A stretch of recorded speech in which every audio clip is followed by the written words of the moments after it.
রাখার জন্য আহ্বান জানাচ্ছি বাংলাদেশ জাতীয়তাবাদী স্বেচ্ছাসেবক দল মধুপুর উপজেলা শাখার সংগ্রামী যুগ্ম আহ্বায়ক মাস্টার হাবিজুর রহমান জিল্লুকে বক্তব্য রাখার জন্য আহ্বান জানাচ্ছি। বিসমিল্লাহির রহমানির রহিম। বাংলাদেশ জাতীয়তাবাদী দল মধুপুর উপজেলা শাখা কর্তৃক আয়োজিত আজকের এই অবস্থান কর্মসূচি সম্মানিত সভাপতি বাংলাদেশ জাতীয়তাবাদী দল মধুপুর উপজেলা শাখার সংগ্রামী সভাপতি বারবার কারা নিষেধের নেতা 90 দশকের স্বাধীনতা আন্দোলন রূপকার আমার ছোট বড় ভাই আলহাজ রবিউল আলম বুলেট ভাই। আরো উপস্থিত আছেন বাংলাদেশ জাতীয়তাবাদী যুব দল, স্বেচ্ছাসেবক দল, ছাত্র দল এবং মহিলা দল সহ জামাত ইসলাম সহ সকল সংগঠনের সকল ভাইকে জানাই আমার স্বেচ্ছাসেবক দল মধুপুর উপজেলা শাখার পক্ষ থেকে সংগ্রামী শুভেচ্ছা এবং সালাম। আসসালামু আলাইকুম। প্রিয় ভাইরা, আজকে আমরা অবস্থান কর্মসূচি দিয়েছি। কেন দিয়েছি?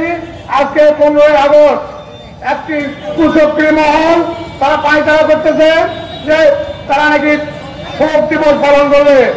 প্রিয় ভাইরা, আমি তাদেরকে উদ্দেশ্য করে বলতে চাই, এই শোক দিবসকে আপনারা ভুলে যান। এই শোক দিবসকে আপনারা চিরদিনের জন্য কবর দেবেন এবং কোনদিন আপনারা আর কোনদিন দুঃসাহস দেখাবেন না। মহাজপুরের মাটিতে 1 ইঞ্চিও জায়গা আপনাদেরকে দেওয়া হবে না। আপনারা এখন কি করবে? আপনারা এখন খালে খালে ঢুকে যান, ঘরের মধ্যে ঢুকে যান। আপনারা কখনো আর এই দুঃসাহস দেখাবেন না। প্রিয় ভাইরা, আমি সবাইকে উদাত্ত আহ্বান জানাতে চাই, আপনারা সতর্ক থাকবেন।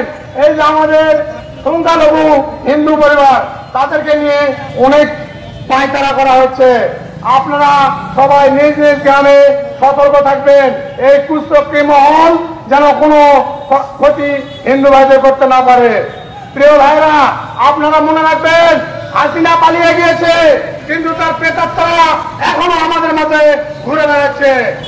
সেখানে আপনারা সতর্ক থাকবেন, আপনারা কোনো এই কুচক্রী মহল আমাদের মধ্যে ঢুকে যেন কোনো ষড়যন্ত্র লিপ্ত হতে না পারে।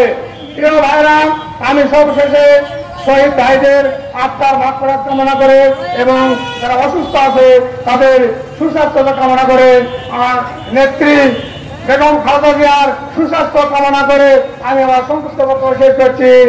শহীদ জিয়া অমর হোক, খালেদা জিয়া জিন্দাবাদ, তারুণ্যের প্রতীক তারেক রহমান, আসবে ফিরে বিজয় দেশে বাংলাদেশে। ধন্যবাদ।